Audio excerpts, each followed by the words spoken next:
You're listening to the Bombad Generals. General!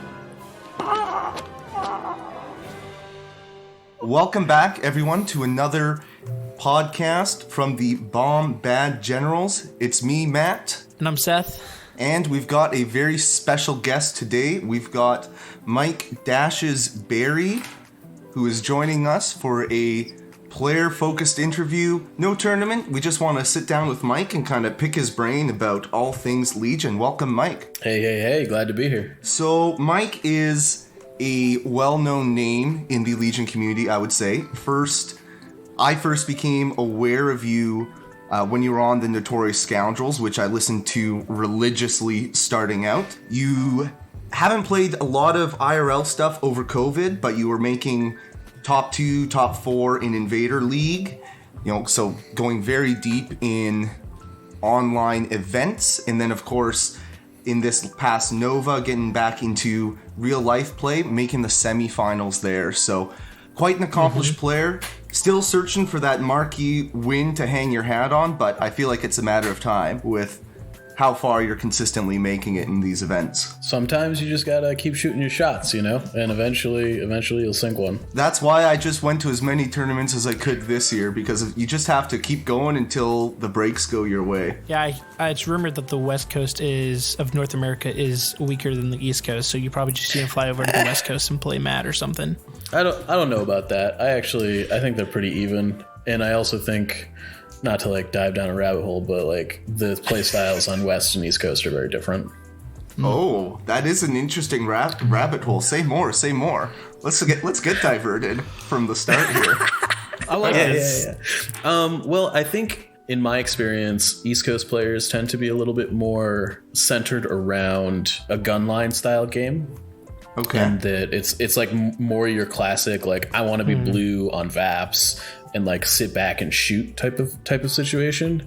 And I find that the West Coast players tend to be more on the I want to play bomb and run breakthrough style lists. Interesting. I can kind of see what you're saying. I think I'm very much more in that gunline thing, so maybe that gives me an advantage out here, is that I'm a little bit weird for the area, and then that helps me. But that's how you think generally the East Coast plays. For you, what would you say your play style is? Yeah, so I definitely play a little bit more like that. I would consider that to be if there is a standard way to play Legion, I would probably put that in the standard meta bracket, at least for the first few years of the game. And it's definitely being in a place where Kyle from Scoundrels and I have practiced a lot together, and that's generally when we're playing a game, it's generally a lot more passive than the bomb and run breakthrough games are. We tend to flex towards objectives that are tiebreakers that you break on points, and you're looking to kind of just kill a unit or two and then kind of fade away. That's interesting to me, because I feel like within that archetype, you are a more aggressive player than I am. I feel like just from our conversations, you're diving hard with Jedi, you're making more aggressive plays with those gunline units. Am I way off base? Am I just thinking about your... No, you're not. Okay. You're not. So I would say my tendency to play the kind of standard style lists is mainly because I've played against Kyle so many times and I know how strong it is. My tendency is to be far more aggressive, but I have learned that against a tenured good Legion player, aggression generally leads to disaster. So I would say that I play more standard, but I tend to flex into more aggressive plays than other people that play in that same fashion. If you put me and 5 other people that are playing the same way, I generally will take the more aggressive line, but I'm going to try and play the more passive list, if that makes sense. Yeah. So with your certain play styles, have you settled on like a main faction that fits your playstyle? Yeah. So I started out playing Empire. It was real fun. I played a lot of Vader. When he was bad, I just want to caveat that. But I like nowadays Vader before I'm pretty. he was cool. I'm a Legion Yeah, hipster. yeah. And to be completely honest, I think he was good back then. People just didn't really know what was going on. I play Republic now pretty much 100%. We'll see how long that lasts. I imagine we'll talk about it over the course of this I'm sure podcast. it'll come up. Yes. Yeah. And is that because mechanics or just you like white armor? I love the Republic. I played Empire at the start of the game just because I like Darth Vader, or the idea of playing Darth Vader. It was just like a cool thing. Mm-hmm. But as far as like the faction that I always wanted to play when Legion was released, it was Republic. It just so happens that Republic has not only been really good, it's also a very low floor, high ceiling faction that rewards skillful play, I find. It's also really hard to play, which I find very rewarding. Playing Republic bad feels really bad, but playing Republic good is just like you feel like you really, every game is kind of rewarding. It does take a lot of skill to roll blocks on red searching dice all the time. That's what I'll say. The trick is to not have to roll those searching blocks. Yes. Let me tell you, they don't search the amount of times that you need them to. Yeah, they definitely have more tools to jump off the dice train. Now, full transparency, I guess, for the listeners here, part of why we've got you here is, you're a teammate of ours on Jar Jar Sphinx, and we think that you've got a lot of really good insights. But also part of it was we were kind of hoping that Republic would be getting some love with the points update, and we can sit and talk to you about new Republic list building. That didn't quite happen. But, I mean, let's transition into it. Like, we've seen a lot of changes. We've seen all 4 rules articles now. There's still things to come out with the January 6th core or January 16th core rulebook update. But where's your head at right now as far as where you think the meta will go, what you're trying to build, and if you're finding solutions in the Republic? I think I have a couple topical things to say about that before we dive into specifics. Fire. Yep, go for it. So the first thing is that they've kind of outlined these changes as not being overhauls to the game. I don't know how they could paint it that way, and I want to emphasize that because I think the changes that they've previewed are so dramatic that they pretty much throw most of what we know about the game out the window. Yeah. And because of that, I actually think I have no idea. I have ideas on what could be good, obviously, but at the end of the day, a lot of it is just theory crafting, and most of it is until we test with the actual rules, it's really hard to say what's going to be good and bad. And it's the changes are significant enough that I'm actually pretty glad that the points adjustments were pretty minimal, because even if they did a bunch of points adjustments, I don't think it would have mattered, because the changes to the rules that they've outlined are so substantial that it would probably be, there's no way they could get it right. Yeah, I mean, I think as a result, maybe we'll have some things that are even more out of whack with what they cost, but it is what it is when you get that's sort of what so I mean. Many changes. Is that they could have they either were not going to make changes to the points and everything was going to be out of whack, or they were going to make changes to the points and everything was going to be out of whack anyways. So I'm kind of glad that they, when the points originally came out, I'm sure we were all like, man, where are the points adjustments we thought they were expecting? And I think at the end of the day, it's good that they didn't just adjust everything. I agree that it's definitely a lot of overhaul. They can say it's not. It is. It's a lot of things have been overhauled. I think a lot of concepts we've got will still kind of carry over.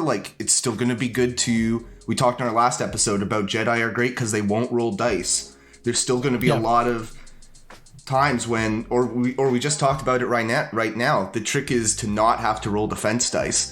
Those sorts of things and those sorts of concepts I think will carry over. It's just going to be in very different ways now, right? I'm thinking especially like suppression and how that works with objective. Suppression is way easier to count on because you're basically not rolling dice. Mm-hmm.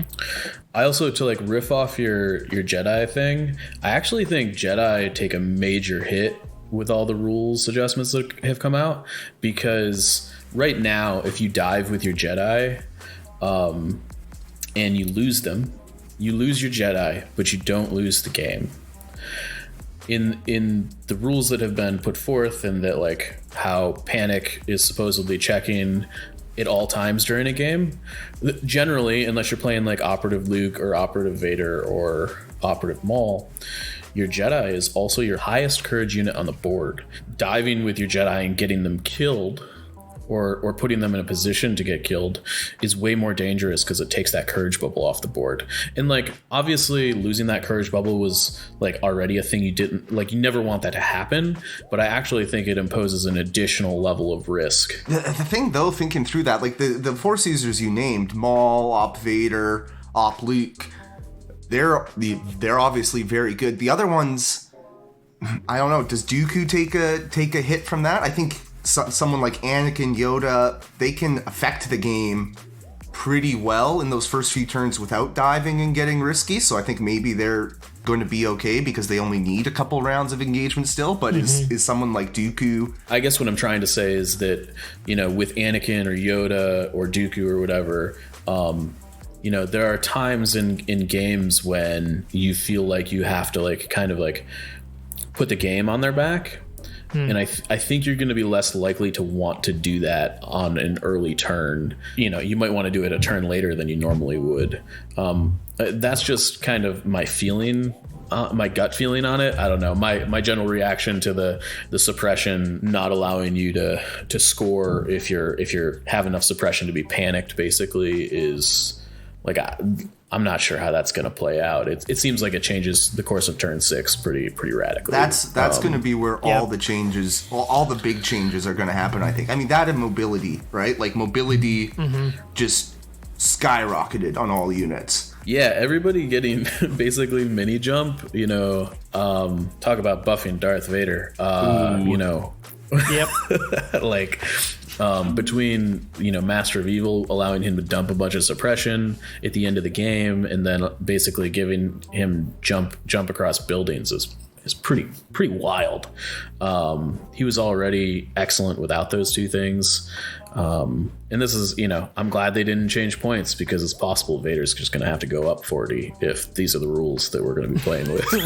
40 points. Finally. That would be a nerf for Blizzard Force, though, so I don't think we can expect anything like that to happen. I mean, the other thing is, you know, it is a buff to Blizzard Force. There's a ton of buffs to Blizzard Force here, but I actually think, despite the suppression rules kind of being meh, I think it's a huge buff to vehicles. Like vehicles have gotten, it seems like they're coming out of this way ahead, in that, you know, the line of sight changes allows them to draw from their silhouette, which is now like a lot bigger, and the fact that the suppression rules are very punishing to trooper units don't affect vehicles, it seems. Maybe there's something additional that will, but it seems sort of unlikely. I think that's a huge incentive to bring vehicles, which I don't think is a bad thing. Vehicles have been pretty bad in this game overall, with the exception of like the triple speeder bike lists and like the token double AAT list or whatever. Yeah, I still foresee it. Like, I still feel like a lot of the Force users are very good, and I'm personally going to struggle to leave home without one. But do you think... Yep. Maybe we see more of an even split in lists that have like a central Force user and lists that have like a central tank unit, like an ATST, Saber, AAT, those sort of things? It's interesting. If we had this interview a week ago, I would have told you that if you're not playing a Force user in a competitive event,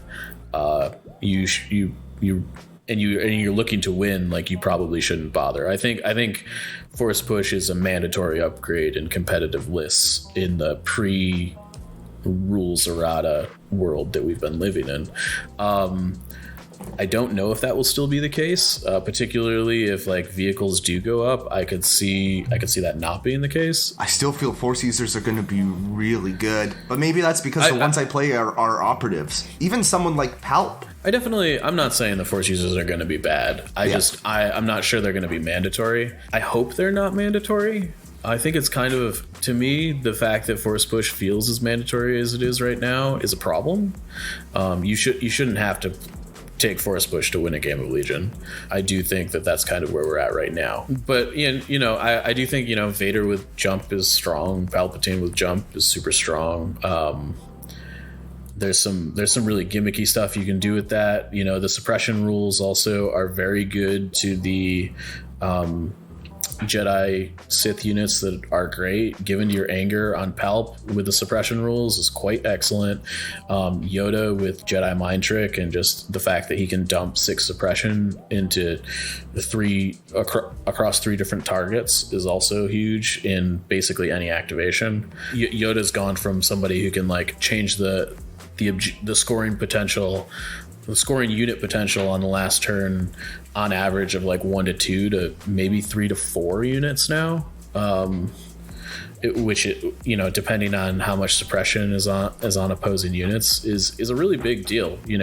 Vader just, he can eliminate every scoring unit in contention if the other side only has a Courage 2 hero, which I think, if we're kind of getting down to it, I think the biggest thing is that Courage 2 heroes probably like support heroes now. I'm not sure you can bring a Courage 2 hero and play a game of Intercept and Courage expect 2 to hero score. or like Courage 2 commanders.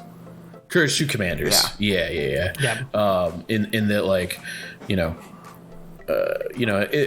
across at the end of the game, like, you're gonna have 2 or 3 suppression on like several units naturally. Like right now, if you're fighting over an intercept point, like, you're gonna have multiple units at the end of the game that are suppressed, with people not intentionally split firing to put down additional suppression, taking suppressive guns because of how suppression works. And as we kind of move into how that's going to work, I expect people to, there are some degenerate things you can do within the current rules to put down additional suppression tokens.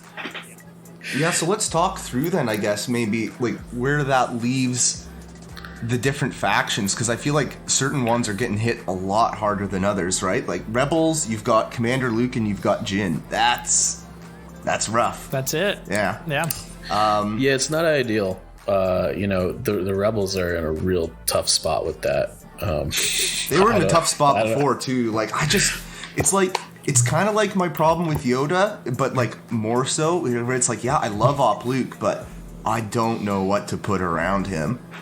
There's just not a lot that I love in there.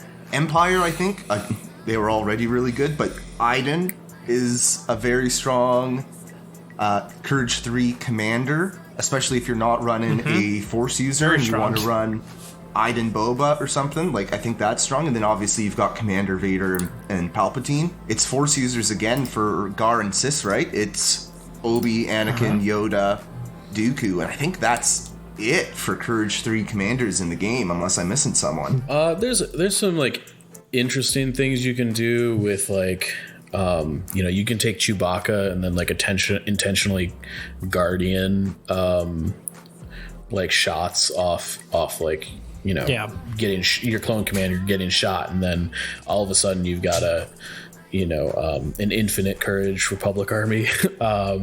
Yep.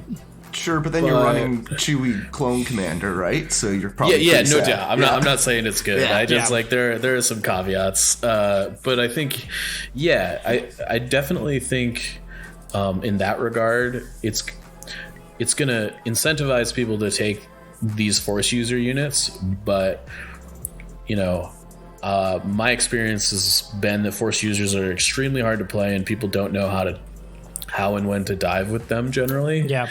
And I think people are gonna learn or get punished very quickly when their Force users start dying. I also think in that regard, though, auxiliary units that you can promote that have higher courage values are going to be amazing. So like Inferno Squad stocks way up, already super good, but like way up, because all of a sudden you got a courage 3 unit you can promote to your commander, right? Same with like a phase 2 5 squad, right? Also courage 3, pretty big deal. This might change, but I believe right now the promotion happens in the end phase, which would mean if someone like Darth Vader is trying to Master of Evil and, let's say, chop Iden in half on the end of turn 6, I believe as it currently stands, you could then promote Inferno Squad and you still have a Courage 3 commander hanging around, right? So, yep, there is stuff like that. Assuming the timing window works the same way that it does now. Yes, if it changes to the start of a round, your hoop, that's not going to work anymore. I will say the one thing that Rebels have going for them, in my opinion, when it comes to kind of the suppression changes generally, is I haven't actually done the math on this, but I'm pretty confident in saying it, is that they have, I think, the most sources of Inspire naturally within their faction. And Inspire is pretty much the only ability that is going to let you kind of interact with the suppression window between your opponent putting suppression on a unit you've already activated and the end of the game. If you've got order control to go late with that suppression, that's the thing about Master of Evil. It can backload so much, but of course, for that Master of Evil play to work, they have to have probably at least 2 suppression on everything. Yeah, right. So like if you're able to pick up some of that suppression, or after, if you've got 3 or 4 units sitting on 2 or 3 suppression and you're playing a standard game with not Vader, your opponent's kind of got to pick and choose who they suppress, right? And as long as you got order control on whoever has Inspire, you'll be able to kind of, assuming you're in range, deal with that. Yeah, we could definitely see a 2-pip turning the tide come back. Yeah, and I think lead by example, it was already kind of gaining some sway as far as people taking it. Once Vigilance got cut. Right, yeah.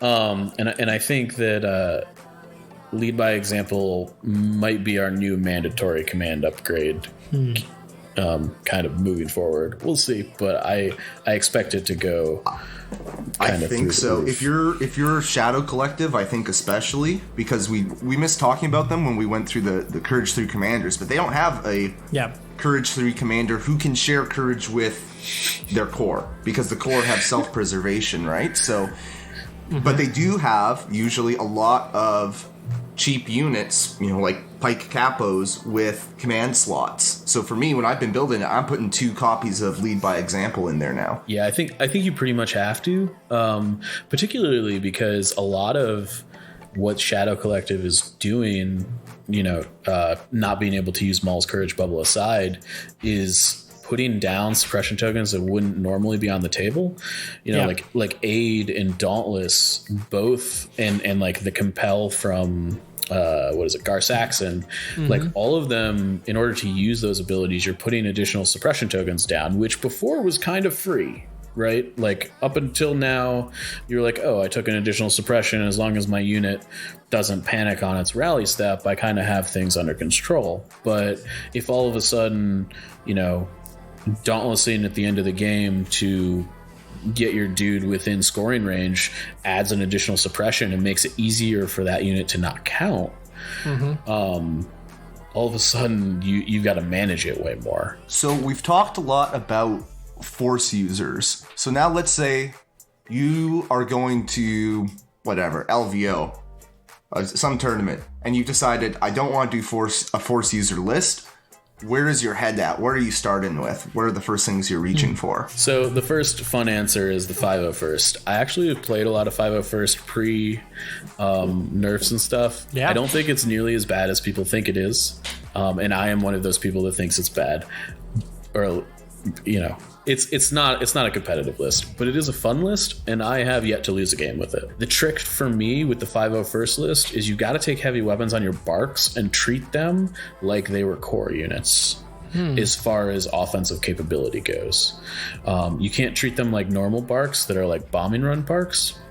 They're basically your like 4th and 5th core units, where your other core units are like full arc teams, and they basically, obviously they don't score like a core unit, but as far as offensive capability goes, like a 7-die aimed bark shot is still really, it's on par with a Z6 shot most of the time. If I were to go to a competitive competitive event without practicing, I'd be playing Iden, some version of like Iden Boba probably. And in addition to that, like, I think just having Inferno squad around, Inferno is I think maybe the most efficient non-hero unit in the game. I think they're like 86 points or something like that. Sounds about right. They're coming in just under 90. They don't really need any upgrades. 88. If you're doing anything, you're probably putting the emergency transponder on them for 4 points. Like, you don't really need O-Push, which went up by 2, so they're good. Yeah, and there's also, like, they have additional perks on them now in that they can split fire 3 ways if you need them to. I think if I have time to test, which I definitely am not going to have time to test before LVO. In 1 week, you mean? Yeah. I think I really want to look at Han. I think Reckless Diversion, with the rules that we've seen, is absolutely busted. In addition to Change of Plans, actually, I mean, like, Change of Plans is an amazing card. Really good. But it also, like, being able to stop a Master of Evil drop on 5 or 6, I think is a huge deal. You've got to have a plan for that, I think, moving forward. And Change of Plans is a really good one, as long as you keep Han alive, right? Yeah, let's talk Han, because I have been looking a lot at Han as well, and I think it's the same thing. What are we putting around him? Are we putting him with Luke? If not, how are we hedging against a Jedi in our lines? I have not been able to build a Rebel list that doesn't have Operative Luke in it that I like. In any way, shape, or form. I think that there probably exists a list that is, I think, if Shadow Collective pike lifts become less common, which I'm not confident of, but it's possible that the suppression changes hit them hard enough that they might see less play. I think Double Airspeeder will come back with a vengeance. Yeah. I think the only thing really holding Double Airspeeder back was the pikes and DSD spider droids. The spider droids have been nerfed into the ground with the latest update. So if there are less pikes on the table, I can see the airspeeders being good. I also think, people don't talk about this a ton, but I think the airspeeders are actually pretty good at finding and killing Maul in those lists before he's actually able to engage. Blizzard is what scares me with airspeeders. They are just still so flimsy with 7 health. Totally. The native impact in the Blizzard lists is a big deal. At the end of the day, if everything we know right now turns out to be true and nothing else changes, I'm playing Blizzard. You kind of have to, I think, if you want to have the best chance. I have hopes that is not going to be the case. I think there are going to be changes that I think what the last 2 weeks has definitely shown me is that, despite what they told us originally, which is that this is not an overhaul, it definitely is an overhaul, and they have not showed us even close to the tip of the iceberg, I think. Whether that's just because they want us to feel safe and snug in our beds at night, that our game isn't changing, even though it is, or it's because they actually don't understand how much they've changed it, I think is an open question. But I definitely think, like, there is no way on, Vader's Green Earth here that there is not a bunch of keyword and errata changes that is coming behind this. Yeah. If it has been well thought out. There has to be a ton of additional card text changes and keyword changes if they're going to do this right. And I'm gonna hold out hope for that. Well, Mike, it's been a pleasure to have you on the Bombad Generals. Yeah, do you want to plug anything, Mike, while you're here? Yeah, totally. So, I might not be on Scoundrels anymore, but I am on twitch.tv/Dashz TV from time to time. I'm trying to do it more regularly. It's been a little bit slow recently, just with I've been playing and traveling to a lot of games. So, so if you're looking to hear more content from me, that's where you can find me. Yeah, we'll link it below. Definitely check out his Twitch channel. Mike, has been a pleasure, and stay Gunkin. This has been the Bombad Generals. Listening to Bombad Generals is not scientifically proven to make you a better Legion player. Side effects may include bad dice rolls, missed triggers, game losses, bankruptcy, divorce, vomiting, and sudden death. Ask your doctor if Bombad Generals is right for you.